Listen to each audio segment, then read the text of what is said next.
Hey guys, how are you doing? Today I'm going to be talking about titles and subtitles for low content books. This is something I've made a mistake with in the past in more ways than one, actually. You idiot.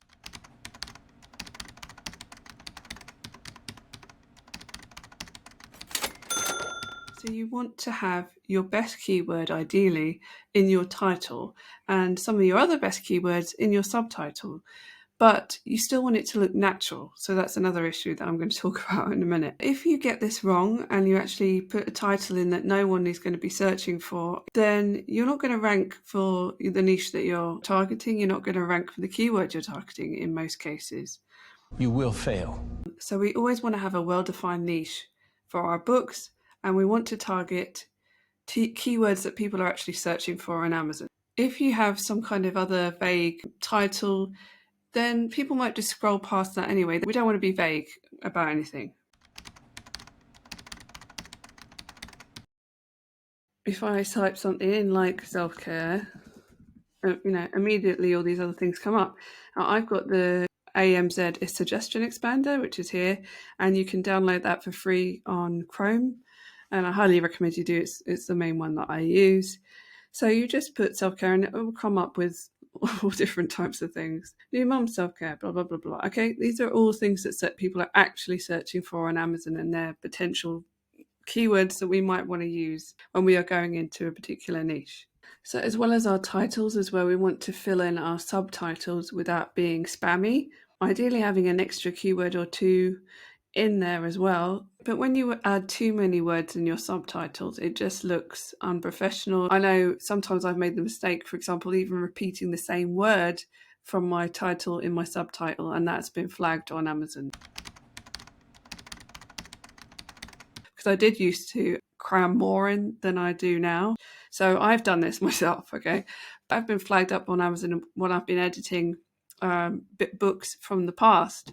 For sure, you should definitely avoid repeating any words several times. There's no need to do it anyway, and it's a good idea to add variations of words rather than just repeating the same word, because it's not going to actually help you anyway in ranking for that keyword. So what I'm going to do is actually look at a couple of different comparisons for titles that I think are good versus bad.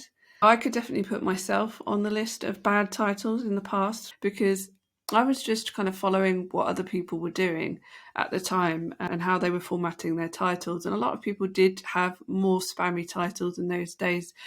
Those days sounds like it's like decades ago. A long time ago. This was like a few years ago, okay?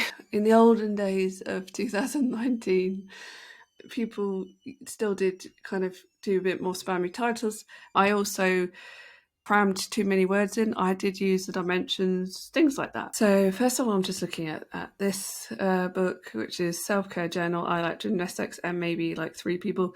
This is like a kind of funny common quote which you can fill with anything, not just gymnastics, but literally anything. Although they've put gymnastic, not gymnastics, so yeah, that's not great. But also people actually do search for this quote.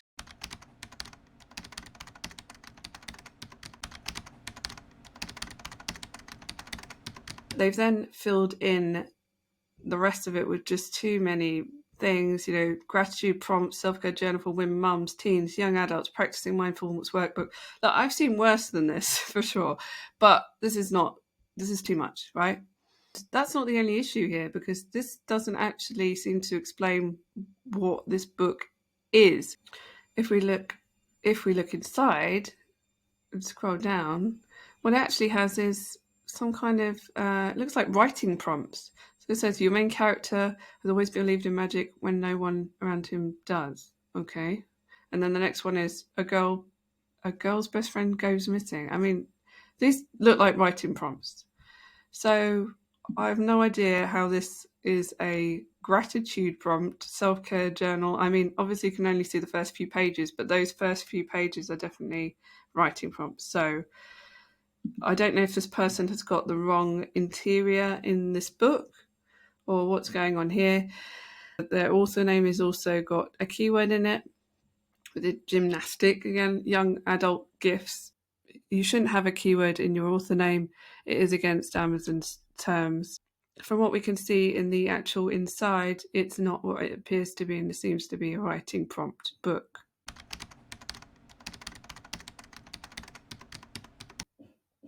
So by contrast, we have this other self-care journal for women, and now I don't want to be nasty, but this is definitely not a great cover. But we're ignoring that bit. But the design and everything completely aside, we're looking at the title, and I think that this is absolutely fine. So self-care journal for women with prompts, that in itself is a long tail keyword, and that's obviously their main keyword that they're targeting. Then it just says, work to reduce stress, increase self-confidence, and reclaim your life. So it's more of a description than keywords, although that, of course, there are still keywords in it. So it's a way that they've included several keywords, but it still sounds like a description. And that's what you want. You don't want someone to just sound like someone reeling off a bunch of keywords. Just one other example as well. Here we've got one, the cover is fine, but it says hiking journal, trail logbook, memory book for adventure notes, logbook for track hikes, notebook journeys, great gift idea for hiker, camper, traveller, 6x9 travels. So not only does it just sound like reeling off a bunch of keywords, I mean, literally, it's also got the size, and it says travel size. So these are all things you can't do. This was back in July 2020. So this was back when people were still doing this a lot more as well. Sometimes if you do go in again to edit these older books, then that's when they can be flagged up. Also, if we scroll down, we can see that they've actually tried to include lots of keywords in the description as well, which there's no point in doing that because Amazon doesn't actually rank these words that are in the description. So it's a waste of time. And then by contrast, we have this title, which is Interactive Hiking Journal for Kids. So that must be their main keyword. And then they just go on really to explain what's inside. So hiking games, scavenger hunts, sketch spots, and more for nature exploration. So, but also these are all things that people could also be searching for on Amazon as well. So it's a way that they are fitting in some keywords that are totally relevant to this book. And obviously this book has really good reviews and it looks great, really nice cover, in my opinion.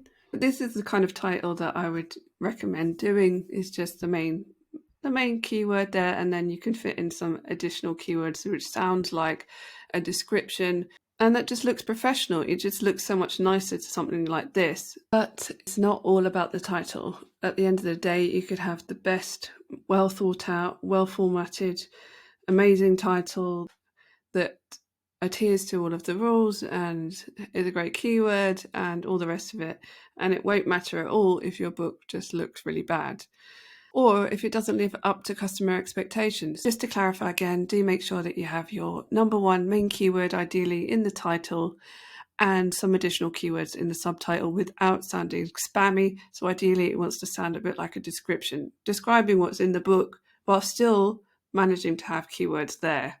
We want the book to stand out for all the right reasons. It needs to have the great keywords, of course it does, but it also needs to look good at the same time. Now, I'm not a designer. I do try and create something that hopefully appeals to the audience that I'm targeting. Are we done here? So, do you have a specific strategy for creating a title or a subtitle on Amazon? Do let me know in the comments. If you have any questions at all about this subject or anything else, feel free to drop me a comment below. I do try and get back to everyone. And that's about it, really. I think I'm going to leave that for now. So have a great rest of your week, okay? And I will speak to you again very soon.